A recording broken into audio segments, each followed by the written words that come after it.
I told my daughter that I have two daughters, and you are not one of them.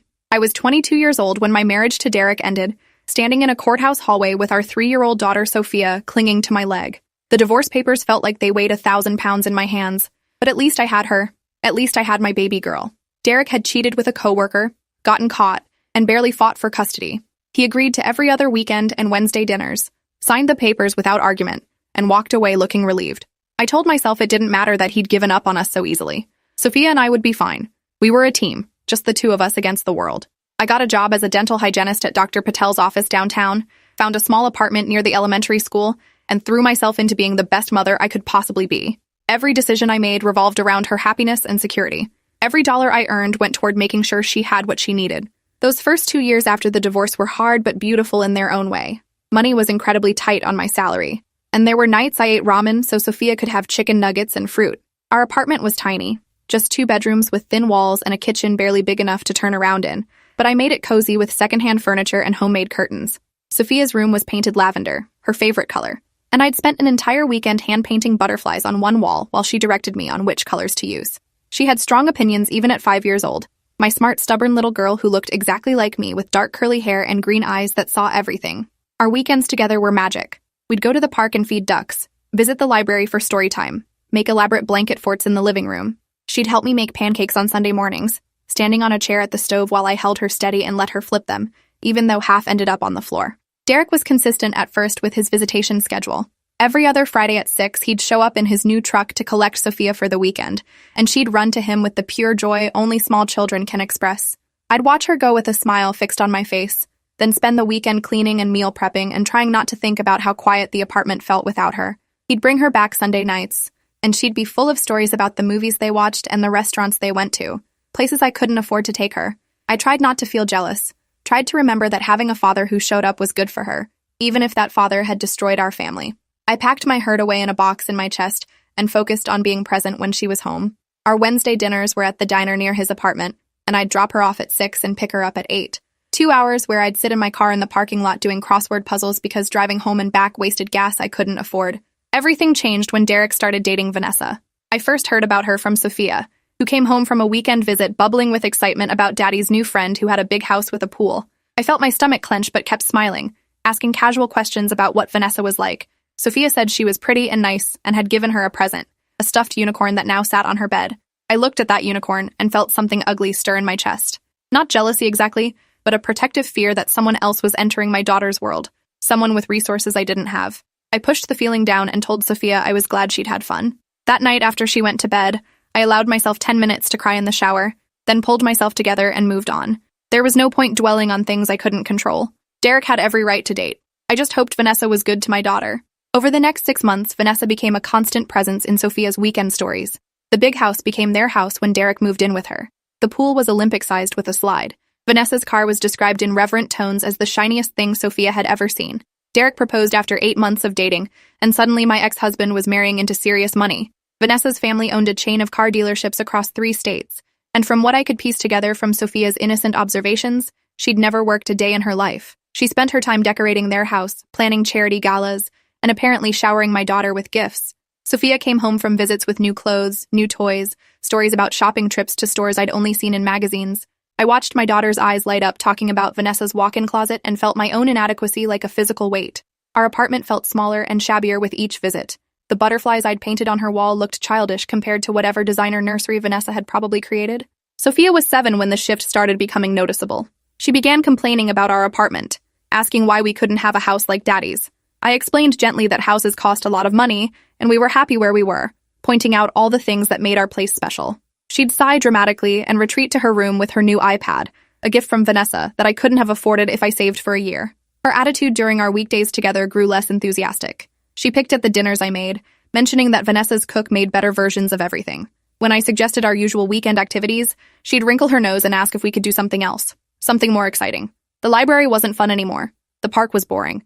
She wanted to go to the trampoline place or the indoor water park, places that cost money I didn't have. I tried to explain that we had a budget, that some things were special treats rather than every weekend activities, but I could see the comparisons happening in her mind.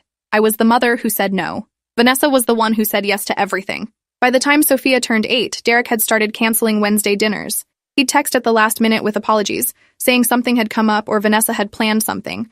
I'd have to tell Sophia, watching her face fall with disappointment, then work to cheer her up by making our own special dinner at home. But the weekend visits remained consistent, and Sophia's excitement for them grew while her enthusiasm for our time together visibly dimmed. She started asking if she could stay at Daddy's house for longer periods, maybe the whole week instead of just weekends. I explained that wasn't how our custody agreement worked, that I was her primary parent and she lived with me. She asked why.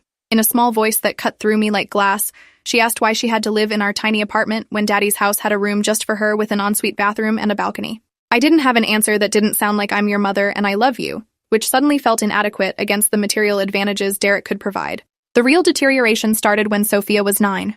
She began actively resisting our time together, dragging her feet about coming home from Derek's on Sunday nights. He'd pull up to drop her off and she'd sit in the car arguing with him, visible through the windshield before finally stomping up to our apartment with red eyes and a hostile expression. She'd go straight to her room without talking to me, slamming the door hard enough to rattle the frames on the wall. When I tried to discuss her behavior, she'd snap that I didn't understand anything, that I was ruining her life by making her live in this stupid apartment and go to this stupid school. She had friends at the private academy near Derek's house, friends with big houses and nice things, and she was embarrassed to invite them over to our place. The butterflies on her wall were babyish. Everything about our life was embarrassing compared to what Vanessa could provide. Each word was a knife, precisely aimed at my deepest insecurities. I tried to stay calm, to parent through it, but at night I'd lie awake wondering if I was failing her by not being able to give her the material things she wanted. Money became an obsession for Sophia in ways that disturbed me. She started asking pointed questions about my salary, about why I didn't get a better job, about whether I could marry someone rich like Daddy did. I tried to explain that money wasn't everything, that our love and our time together mattered more than possessions, but I could see the words bouncing off her. She'd been seduced by the lifestyle Derek and Vanessa offered, and my modest life looked like failure in comparison. She started refusing to wear the clothes I bought her, claiming they were cheap and everyone at school could tell. She wanted name brands, things I couldn't afford even on sale. When I said no, she'd have explosive tantrums that left us both exhausted and crying. Derek wasn't helping. When I called to discuss Sophia's behavior and ask if he could talk to her about gratitude and perspective, he'd make vague agreeing noises, then do nothing. Vanessa was probably encouraging the materialism, buying Sophia's affection with gifts I couldn't compete with. The visits started becoming irregular when Sophia turned 10. She'd beg to stay extra nights at Derek's house, promising she'd do all her homework and I could pack her school things to bring over. I held firm at first, insisting on our custody schedule, but the fights were becoming unbearable. Every Sunday night was a battle. Every Monday morning she'd be sullen and angry, making us both late with her deliberate slowness getting ready. Her grades started slipping because she wouldn't focus on homework at my apartment, claiming she couldn't concentrate in such a small space. When I finally gave in and let her stay Sunday through Wednesday at Derek's, she perked up immediately. I told myself it was temporary, that we'd get back to normal once this phase passed, but deep down I knew I was losing her to a life I couldn't provide. The realization sat in my chest like a stone, heavy and cold and undeniable. By 11 years old, Sophia was spending more time at Derek's house than mine. What started as extended weekends became full weeks, with occasional overnight visits to my apartment that felt more like obligations she was fulfilling than time she wanted.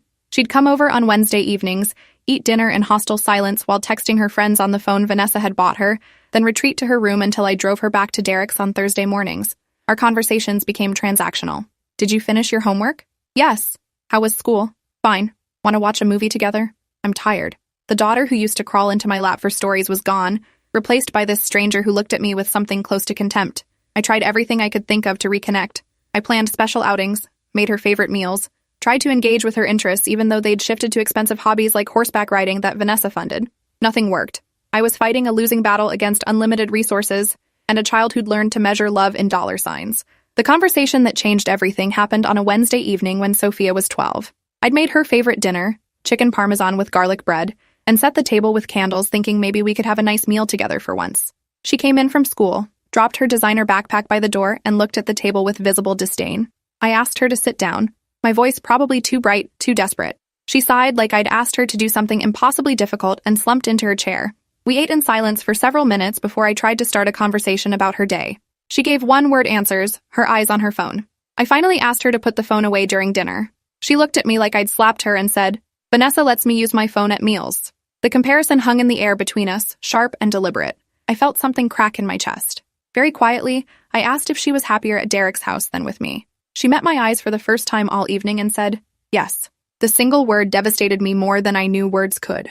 I sat there looking at my 12-year-old daughter, this person I'd grown inside my body and loved more than anything in the world. And she looked back with the cold honesty that children sometimes possess. She was happier there, in the big house with the pool and the cook and the woman who had everything I didn't. I asked her why, even though I knew the answer. She launched into a list, ticking off points on her fingers. The house was better. Her room was better. Vanessa took her shopping and to nice restaurants. She had writing lessons and art classes and a tutor for math. Her friends from the private school all lived in that neighborhood. She didn't have to be embarrassed about where she lived. With me, she said, everything was just hard and sad and small. The words poured out like she'd been holding them back for years. And maybe she had. When she finished, she looked almost relieved, like confession had lightened some burden. I felt like I'd been hollowed out, every organ removed, just skin stretched over emptiness. I didn't cry in front of her. I cleared the table in silence while she went back to her phone, then drove her to Derek's house that night instead of keeping her until Thursday. I couldn't stand to have her in the apartment another minute. This child who'd just articulated every failure I'd been trying not to acknowledge. Derek answered the door looking surprised to see us early. I said Sophia wanted to come home, the word home catching in my throat because I'd just learned my apartment wasn't home to her anymore. Vanessa appeared behind him, perfectly styled even at 8 at night, and smiled warmly at Sophia. My daughter brushed past me without a goodbye and disappeared into the house. Derek started to say something, but I was already walking back to my car. I drove home and sat in the parking lot for an hour before I could make myself go inside. The apartment felt like a museum of failure, every detail a reminder of what I couldn't give her. The next few months were a blur of increasing distance. Sophia stopped coming over on Wednesdays entirely, always having some excuse about homework or activities. I still had her on alternating weekends per the custody agreement, but she spent most of that time in her room or asking when she could go back to Derek's.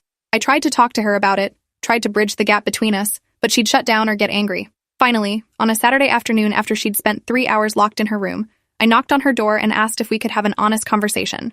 She opened the door with an exasperated expression and said fine. I sat on her bed, looking at the butterflies I'd painted years ago that now seemed to mock me with their cheerful colors, and asked what she wanted. Not what I wanted or Derek wanted or what the custody agreement said. What did she actually want for her life? She didn't hesitate. She wanted to live with Dad and Vanessa full-time. She wanted to go to the private school all week instead of transferring back to public school for the days she was with me. She wanted to stop going back and forth between houses. She wanted, she said very clearly, to just have one normal life instead of being split between two worlds where one was obviously better than the other. Every word was a nail in the coffin of our relationship. I asked if she'd thought about how that would make me feel, if she'd considered that I loved her and wanted to be part of her life. She said yes, she'd thought about it and she felt bad, but she couldn't keep living this way. It wasn't fair to her, she said, to have to keep pretending our time together was good when she was miserable the whole time. The clinical way she analyzed our relationship, like it was a problem to be solved rather than a bond to be preserved, told me everything I needed to know. She'd already left me emotionally. The physical custody was just paperwork. I called Derek that night after Sophia went to sleep and asked if we could meet to discuss custody arrangements. He agreed immediately, sounding almost eager. We met at a coffee shop near his dealership on Monday morning. He showed up in a suit that probably cost more than my monthly rent, ordered a complicated drink, and settled into the chair across from me with an expression that tried for sympathy but couldn't quite hide his relief. I got straight to the point. Sophia wanted to live with him full-time. He nodded, unsurprised, and said Vanessa and he had discussed the possibility and they'd be happy to have her. The ease with which he said it, like we were discussing a change in carpool schedule rather than dismantling the last threads of my relationship with my daughter, made me want to scream. Instead, I asked what he was proposing. He said they had a lawyer who could draw up modified custody papers. They'd take full physical custody, and I could have visitation. Maybe 1 weekend a month to start, see how it went. 1 weekend a month. From every day to 1 weekend a month, like that was a reasonable compromise. I asked what Vanessa's role would be in all this. Derek shifted in his seat, the first sign of discomfort he'd shown. He said Vanessa had been discussing the possibility of adoption with him. If I agreed to modify custody, they'd like to start proceedings to have Vanessa formally adopt Sophia. That way Sophia could have Vanessa's last name, be a full legal member of their family. I felt the blood drain from my face. He was asking me to not just give up custody, but to let another woman replace me as Sophia's mother. The coffee shop suddenly felt too hot, too loud, the cheerful chatter from other tables obscuring white noise. I asked if Sophia knew about this plan. Derek said yes, they'd discussed it as a family, and Sophia was excited about the idea, as a family. The three of them had discussed my erasure as a family, and my 12-year-old daughter was excited to replace me with Vanessa. I said no, absolutely not. I'd agree to modified custody if that's what Sophia truly wanted, but I would never agree to let Vanessa adopt her. Derek's expression hardened. He said I was being selfish, putting my feelings ahead of Sophia's happiness and stability. She wanted this. Vanessa wanted this. It would be better for everyone if we could all move forward cleanly instead of dragging out a situation that was making Sophia miserable. I stood up from the table, my chair scraping loudly, and told him he could talk to my lawyer about custody modification, but adoption was off the table forever. I left before he could respond, my hands shaking so badly I could barely unlock my car. I sat in the parking lot and called my divorce attorney, a public defender named Simone who'd worked with me pro bono through the original divorce. I explained what Derek was asking for. She listened quietly, then said we needed to talk about my options, none of which were good. The legal reality was brutal. Simone explained that if Sophia testified she wanted to live with Derek, the judge would likely grant modified custody given her age and her ability to articulate her preferences. Fighting it would be expensive, probably unsuccessful, and would damage my relationship with Sophia even further by forcing her into a custody battle she clearly didn't want. As for the adoption, that couldn't happen without my consent, but Derek's lawyer would probably argue for termination of parental rights if I was only seeing Sophia one weekend a month. They'd claim I was effectively absent from her life, and formal adoption would provide stability. It could take years to wind through the courts, cost tens of thousands of dollars I didn't have, and might still end with me losing. Simone's advice was to agree to modified custody, maintain whatever visitation I could get, and refuse to discuss adoption. Stay present in Sophia's life even in a reduced capacity, and hope that as she got older, she'd understand what she'd lost. I asked what happened if I just said no to everything. Simone said Derek would file anyway, Sophia would testify, and I'd probably end up with even less. The custody modification hearing was scheduled for 3 weeks later. I spent those weeks in a fog, going through the motions at work and coming home to an apartment that felt like a tomb. Sophia came over twice, both times reluctantly, and sat in hostile silence while I tried to act normal. I didn't tell her about the upcoming hearing. I couldn't bear to have that conversation, to hear her defend her choice to leave me. The night before the hearing, I couldn't sleep. I lay in bed staring at the ceiling, thinking about the 3-year-old who used to crawl into this bed during thunderstorms, who'd press her small body against mine and whisper that she loved me more than the whole sky. That child was gone. In her place was someone I didn't recognize, someone who'd chosen money and comfort over the mother who'd given up everything to raise her. I knew I should feel angry, but I just felt hollow, emptied out, like grief had scooped out my insides and left nothing but shell. The hearing was held in the same courthouse where Derek and I had finalized our divorce 4 years earlier. The symmetry felt cruel. Another ending in the same beige room with the same fluorescent lights. Derek showed up with Vanessa and a sharp-suited lawyer named Gilbert Crane, who had the polished confidence of someone who never lost. Simone sat beside me at our table, her folders noticeably thinner than Crane's stack of documentation. The judge was a woman in her 50s named Rita Kowalski, who'd presided over dozens of these cases and probably saw nothing special about ours. Crane presented their case first, painting a picture of Sophia's life with Derek and Vanessa as stable, enriching, and supportive. He submitted evidence of her improved grades at private school, letters from her teachers and writing instructor, photos of her room and the house. He called Derek to testify about how happy Sophia was in their home, how well she'd bonded with Vanessa, how the back-and-forth custody arrangement was creating stress that affected her well-being. Then they called Sophia. I hadn't known she'd be testifying. No one had told me they'd make my 12-year-old daughter take the stand and articulate why she didn't want to live with me anymore. She walked into the courtroom wearing an expensive dress I'd never seen before, her hair professionally styled, looking like a miniature version of Vanessa. She didn't look at me as she took the stand. The judge asked if she understood why she was there, and Sophia said yes, very clearly, in a voice that didn't shake. Crane asked her a series of questions. Where did she feel most at home? With her father and Vanessa. Where did she want to live? With her father and Vanessa. How did she feel about the current custody arrangement? It made her sad and stressed because she had to leave the place she wanted to be. Did she love her mother? A pause, long enough to stop my heart. Then yes, but she still wanted to live with her dad. Crane asked if she'd like Vanessa to adopt her. Sophia looked right at Vanessa, who was crying delicate tears, and said yes, she'd love that. Simone tried to cross-examine, but there was nothing to work with. Sophia wasn't being coerced or manipulated in any obvious way. She was articulate and consistent. She simply wanted a different life than the one I could provide. The judge asked Sophia a few questions directly. Did she understand that seeing her mother less would mean less time together, possibly losing some of their relationship? Sophia said she understood, but she needed to do what was best for her, and living in one place full-time was best. The judge thanked her and let her step down. Sophia walked past our table, and this time she did glance at me, and what I saw in her eyes wasn't cruelty or anger, it was pity. My 12-year-old daughter pitied me.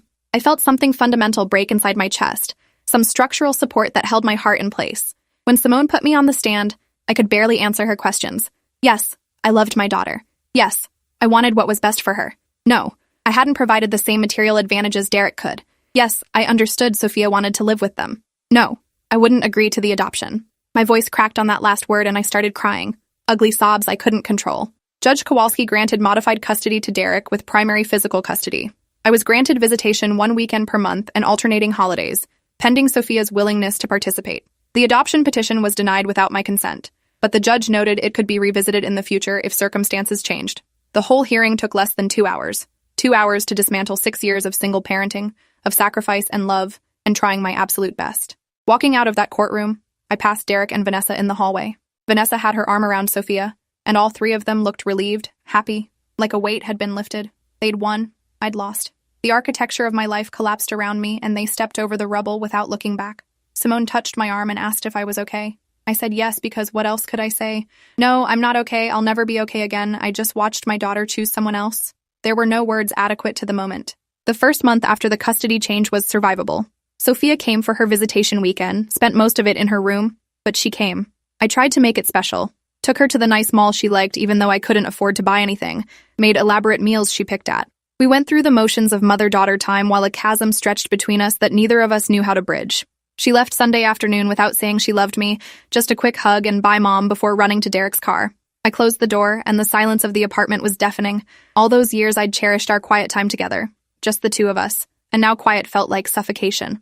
I opened a bottle of wine I'd been saving for a special occasion, drank it all, and passed out on the couch. When I woke up, it was midnight and the TV was playing infomercials.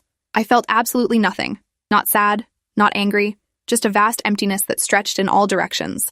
The second month, Sophia canceled the visitation weekend. Derek texted that she had a birthday party to attend for one of her school friends, some elaborate event at a country club. Could we reschedule? I said no, our custody agreement was clear, she needed to come. He texted back that forcing her to miss important social events would just make her resent me more. Did I really want that? I stared at the text for 10 minutes before responding that fine, we'd reschedule. We never did. The next month she had a writing competition. The month after that, Vanessa's parents were visiting and Sophia wanted to be there. Each excuse chipped away at the already minimal time we had. By month 5, she hadn't come for a visit in 3 months. I called Derek and demanded he honor the custody agreement. He said I should talk to Sophia myself. He gave me her new phone number, one I didn't have because no one had bothered to tell me it changed. I called and she answered on the 5th ring, sounding annoyed. When I said it was me, there was a long pause before she said, "Oh, hi." I asked her directly why she wasn't coming for visits. She sighed, that same exasperated sigh I'd heard 1,000 times, and said she didn't want to. The apartment was depressing. She had friends and activities with her real family. Couldn't I just let her live her life? Real family. The words hit like a physical blow. I asked what that made me. Another pause, longer this time, before she said, "You're my birth mom. But Vanessa is my real mom now. Birth mom. A term for someone biological, but not essential. Someone who'd provided genetic material and gestation, but wasn't actually parenting. I told her I'd given up everything to raise her. She said she didn't ask to be born, didn't ask for me to struggle and be poor and make her feel guilty about wanting nice things. Her voice rose with each word, all the resentment she'd been storing pouring out. She said she was happier now, actually happy for the first time she could remember, and I needed to accept that and stop trying to ruin it. Then she hung up. I called back. She didn't answer. I called Derek. He said maybe I should give Sophia some space to adjust to her new life. Space. What I'd given her was space to forget me entirely. I stopped eating regularly. Food lost all taste, became just fuel I occasionally remembered to consume. I lost 15 pounds in a month, my clothes hanging loose, my face gaunt in the bathroom mirror. At work, Dr. Patel pulled me aside and asked if everything was okay. I said yes, everything was fine. I was just tired. He looked at me with concern that made me want to scream and said I should take some time off if I needed to. I said I was fine, then went to the bathroom and cried in a stall for 20 minutes. The hygienist in the mirror was a stranger, hollowed out and broken, someone I didn't recognize. At night, I'd lie in bed and replay every moment of Sophia's childhood, looking for where I went wrong. What could I have done differently? Should I have worked more, sacrificed more, somehow competed with Vanessa's unlimited resources?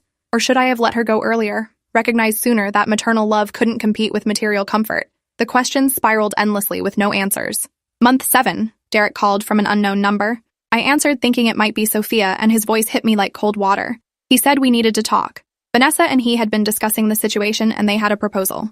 If I agreed to voluntarily terminate my parental rights, they'd waive the child support I'd been paying monthly. It wasn't much, $200, but it was something. In exchange for giving up legal rights to Sophia, I'd save about $2,400 a year and Vanessa could move forward with adoption. Everyone would get what they wanted. Sophia would have the family she'd chosen. I'd save money I clearly needed, and they'd have legal clarity. He presented it like a business deal, his voice neutral and professional. I asked if Sophia knew about this call. He said yes. The 3 of them had discussed it and she thought it was a good solution. She'd actually suggested it, he added, like that detail would somehow make it more palatable. My daughter wanted me to legally terminate my rights as her mother. I asked if I could talk to Sophia before making any decisions. Derek hesitated, then said he'd have to ask her. He called back an hour later and said she'd agreed to meet me at a Starbucks near their house on Saturday morning, just the two of us, a chance to talk. I spent the days leading up to that meeting in a state of frantic hope. Maybe this was the breakthrough we needed. Maybe if I could just talk to her face to face, remind her of everything we'd been through together, she'd remember that I loved her. I rehearsed what I'd say, practiced staying calm and non-accusatory. I wouldn't guilt-trip her or cry or make her feel bad. I'd just be honest about how much I loved her and wanted to be part of her life. I bought a new shirt for the meeting, something nice that didn't look as cheap as most of my wardrobe. I wanted her to be proud of me, to see that I was trying. Saturday morning, I arrived early and sat at a corner table, my hands shaking as I waited. Sophia walked in 20 minutes late wearing an outfit that probably cost more than my weekly groceries. She'd changed so much in the 8 months since the custody modification. Taller, her face losing its childish roundness, her hair highlighted with expensive-looking streaks. She looked like a teenager from a catalog, polished and confident and nothing like the little girl I'd raised. She sat down across from me without ordering anything and immediately checked her phone. I asked how she was doing. She said fine, busy with school and writing and friends. I asked about her classes, her hobbies, tried to show interest in her life. She answered in monosyllables, clearly impatient. Finally, I got to the point. I asked why she wanted me to terminate my parental rights. She put her phone down and looked at me directly for the first time. She said it would make everything easier. Right now, she was stuck in this weird limbo where legally I was her mother, but Vanessa was her actual mom. It was confusing and awkward when people asked about her family. If I signed the papers, she could just tell people Vanessa was her mom, and it would be true. She'd have the same last name as her family. She could stop feeling guilty about not wanting to see me. Everything would just be simpler and cleaner. She delivered this speech in a flat, practiced voice, like she'd rehearsed it. When she finished, she looked at me expectantly, waiting for my agreement. I asked if she understood what she was asking. She'd be giving up any legal relationship with me. I wouldn't be her mother in any official capacity. I couldn't make decisions about her life or have any rights if something happened. She said she understood and that's what she wanted. Then she said something that destroyed whatever fragments of hope I'd been clinging to. She said, I want a normal life with my actual family. You're just making that harder by holding on. Just making it harder. That's what 13 years of love and sacrifice had been reduced to.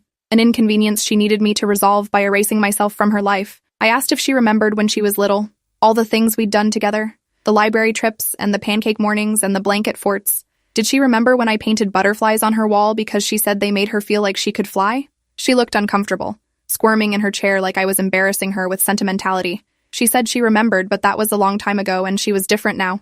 I asked if she loved me at all anymore. The question hung between us, desperate and pathetic. She took a long time to answer, looking everywhere except at my face. Finally, she said, I don't know. I don't think about you that way anymore. Not even a lie to spare my feelings. Just clinical honesty that she'd moved on from me the way you'd move on from an old friend who no longer fit your life. I told her I wouldn't sign the papers. I was her mother, and I loved her, and I wouldn't legally erase that relationship no matter how much she wanted me to. She could ignore me and refuse visits and pretend Vanessa was her mom, but legally, biologically, fundamentally, I would always be her mother. Her face hardened. She said I was being selfish, that I didn't really love her because if I did, I'd want her to be happy. Real mothers put their children's needs first. Vanessa would sign the papers if positions were reversed because Vanessa actually cared about her well-being. The comparison was deliberate, designed to wound. It worked. I felt tears start and tried to stop them, but they came anyway, streaming down my face in the middle of Starbucks while my daughter watched with something close to disgust. She stood up, said she had to go, and walked out without looking back. I sat there crying while other customers pretended not to notice. This broken woman falling apart over lukewarm coffee, and the daughter who'd just emotionally executed her. I don't remember driving home. I don't remember the rest of that day. The next thing I clearly remember is lying in bed Sunday morning, a bottle of pills on my nightstand. Prescription sleeping medication my doctor had given me months ago that I'd barely used. The bottle was small, innocuous, but I kept staring at it and thinking how easy it would be. Just take all of them and go to sleep and not wake up to this pain anymore. No more missing Sophia. No more watching her choose another woman over me. No more feeling like a failure as a mother. Just quiet and darkness and release. I picked up the bottle, opened it, poured the pills into my palm. 23 small white tablets. Probably enough. I sat there for what felt like hours. Pills in one hand, phone in the other. I should call someone. My sister, my friend, anyone. But what would I say? My daughter doesn't want me anymore, so I'm going to kill myself? It sounded melodramatic. Pathetic. Maybe it was. Maybe I was pathetic. Maybe Sophia was right to choose a better life without me. I took the first pill dry, feeling it stick in my throat. Then the second. The third. By the fifth one, my hands were shaking so badly I dropped the rest. They scattered across my bedspread, little white dots against blue fabric. I looked at them and suddenly thought about Sophia finding out I was dead. Would she feel guilty? Would she cry at my funeral? Or would she just feel relieved that the inconvenience of me was permanently solved? The thought of her relief, of my death making her life easier, filled me with rage so pure and intense that it cut through the suicidal fog. I ran to the bathroom and forced myself to throw up, my fingers down my throat, purging the pills I'd swallowed. I vomited until there was nothing left, then collapsed on the tile floor, my cheek pressed against cold porcelain. I lay there for a long time, my body shaking, and made a decision. I wouldn't die for Sophia. I wouldn't give her the satisfaction or the freedom. I'd survive. I'd build a life that had nothing to do with her. And if she ever came back, she'd find someone who didn't need her anymore. The next morning, I called a therapist. Her name was Dr. Louise Franklin, and she specialized in family trauma and loss.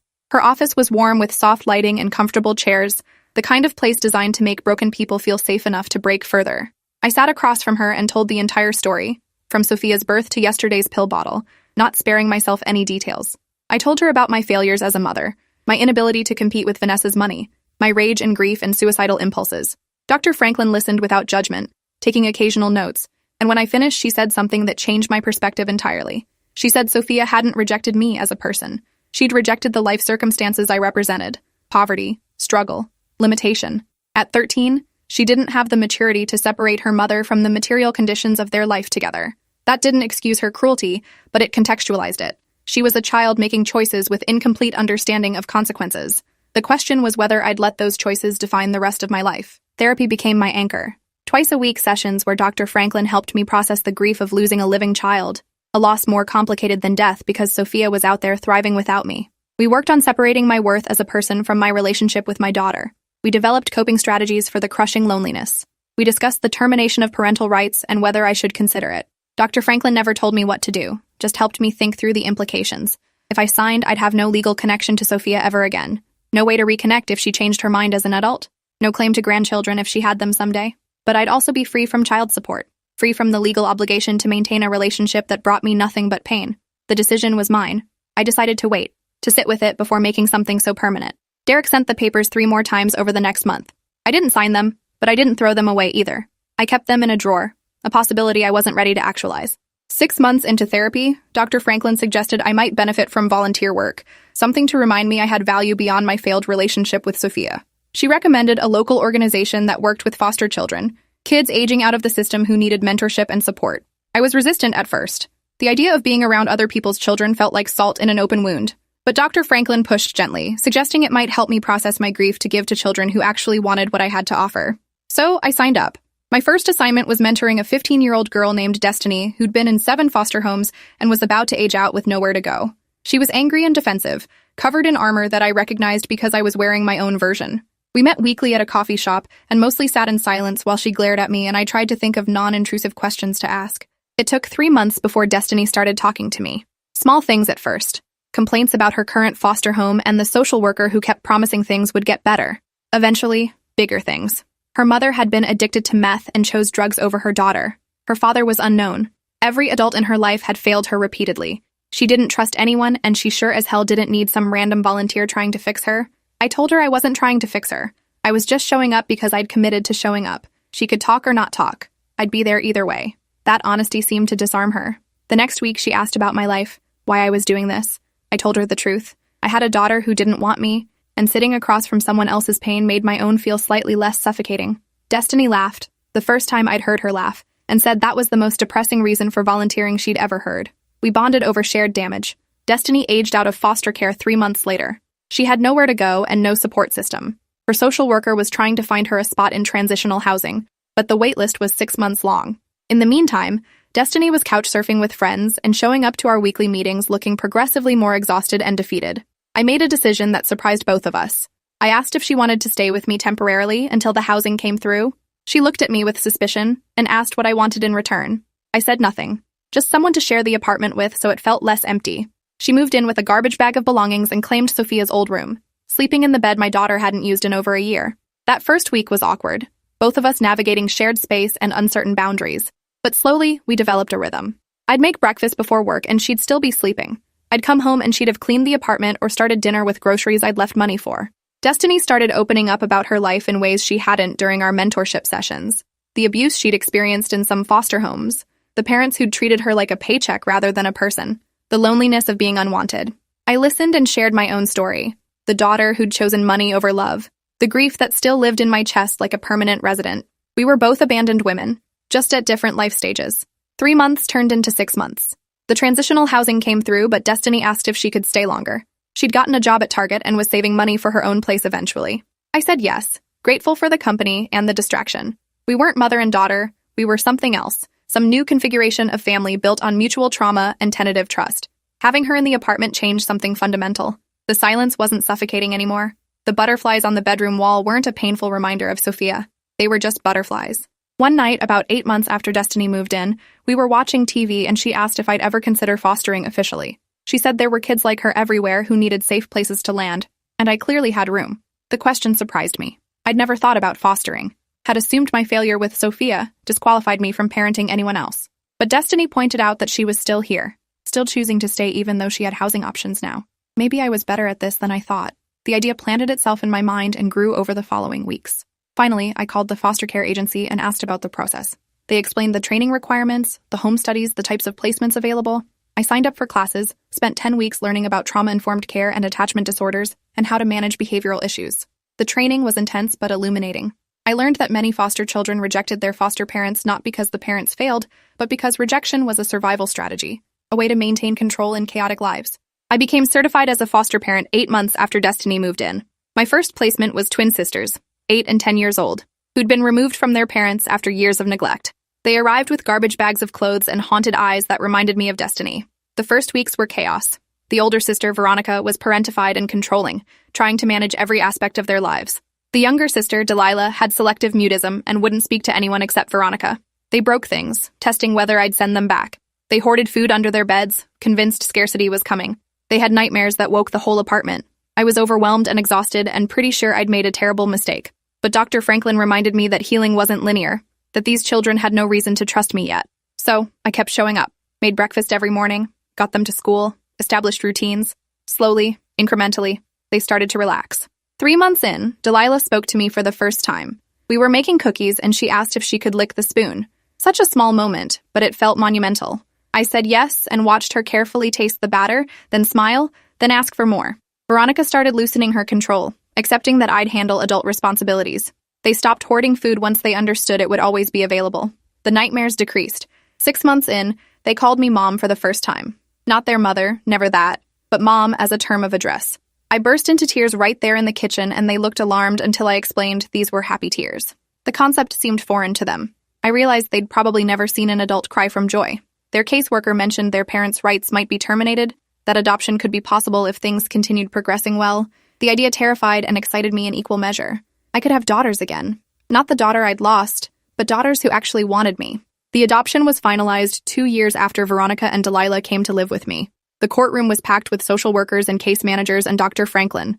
Destiny sat in the front row, 19 now and enrolled in community college, studying to be a social worker herself. The judge asked if I understood the responsibilities I was taking on, if I committed to parenting these children until adulthood. I said yes, my voice strong and clear. Nothing like the broken woman who'd sat in a different courtroom 5 years earlier, watching her biological daughter choose someone else. Veronica and Delilah sat on either side of me, their hands in mine, and when the judge declared the adoption final, they both hugged me tight enough to hurt. These were my daughters now. Chosen family, built on shared healing rather than shared blood. I thought about Sophia for a brief moment, wondered if she'd even remember today was happening, then pushed the thought away. She was my past. Veronica and Delilah were my future. Life rebuilt itself around my new reality. I was a mother of 2, raising girls who actually wanted to be my daughters. My apartment felt too small, so I moved us to a small house with a yard where the girls could play. Nothing fancy, but it was ours. I got promoted at work to office manager, better money and regular hours. Destiny moved into her own apartment but came over for dinner twice a week. We were a patchwork family, none of us related by blood but all related by choice. The pain of losing Sophia never disappeared completely. Some nights I'd lie awake and wonder what she was doing, if she ever thought about me, if she regretted her choice. But those nights became less frequent. The acute grief faded to a dull ache I'd learned to live with. Dr. Franklin said that was normal, that losing a child to estrangement was a kind of ambiguous loss that never fully resolved. I'd probably always carry it, but I'd also learned I could carry it while still building a full life. Sophia turned 18 without any contact from me. I didn't send a card or call. What would I say? Happy birthday to the daughter who erased me from her life? I thought about her probably having a big party at Derek's mansion, surrounded by people who had no idea I existed. The thought should have hurt more than it did, but I was busy planning Delilah's 10th birthday party, figuring out how many kids we could fit in our backyard. My attention and energy went to the daughters who wanted it. 5 more years passed. Veronica graduated high school and headed to state college on scholarship. Delilah joined the swim team and discovered a talent for butterfly stroke. I dated occasionally, nothing serious, but open to the possibility of companionship again.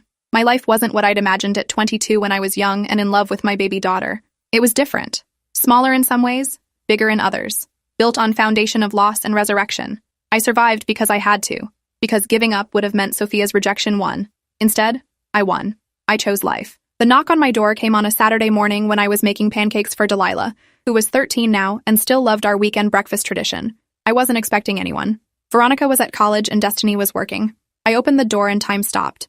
Standing on my porch was Sophia, 15 years older than the last time I'd seen her, dressed in clothes that screamed expensive but looked rumpled like she'd been wearing them too long. Her eyes were red-rimmed, her hands twisted together nervously. Behind her was a beaten-up car I didn't recognize, probably a rental. We stared at each other for a long moment, and I waited for feelings to hit. Rage, grief, joy, anything. But I felt that same flat numbness from 15 years ago, that protective distance my psyche had built to keep me functional. This stranger on my porch had my daughter's face, but wasn't my daughter. Not anymore. She opened her mouth to speak, and I knew exactly what she was going to say. Some variation of, "Hello, I'm back, I need you." The script was predictable. I didn't let her start. In a voice that was calm and firm and completely devoid of emotion, I said, "I have 2 daughters, and you are not one of them." Her face crumpled, shock and hurt warring for dominance. She tried to speak again, and I continued. "My daughters are inside having breakfast. They're the only children I have. You made your choice 15 years ago, and I've moved on. Please leave my property." Behind me, I heard Delilah's footsteps approaching, curious about who was at the door. I didn't want her to see this. Didn't want Sophia's reappearance to contaminate the life I'd built. Sophia saw Delilah over my shoulder, and something like understanding crossed her face. She opened her mouth one more time, but I'd already closed the door, the lock clicking into place with finality that felt earned. Through the window, I watched her stand there for another minute before walking back to her car and driving away. Delilah asked who that was. I said just someone looking for directions, nobody important. We finished making pancakes and ate them while discussing her upcoming swim meet. Later that day, Destiny called to tell me my mother had been trying to reach me, that Sophia had contacted her crying about being turned away. I told Destiny I didn't want to discuss it. That chapter of my life was closed. She understood. She'd built her own life separate from the mother who'd chosen drugs over her daughter. We both knew sometimes love wasn't enough. Sometimes rejection was the healthier choice. That evening, I got texts from my sister and my aunt, both begging me to give Sophia another chance, to at least hear her out. I blocked their numbers without responding. I'd learned in therapy to protect my peace at all costs, even from family who thought they knew better. My daughters, the ones I'd chosen and who'd chosen me, were the only family that mattered now. Sophia had gotten exactly what she wanted 15 years ago, a life without me in it. I'd simply decided I wanted the same thing, a life without her. We were finally perfectly even. Appreciate you watching this far. If you enjoyed it, drop a like, leave a comment, and subscribe so you won't miss the next story.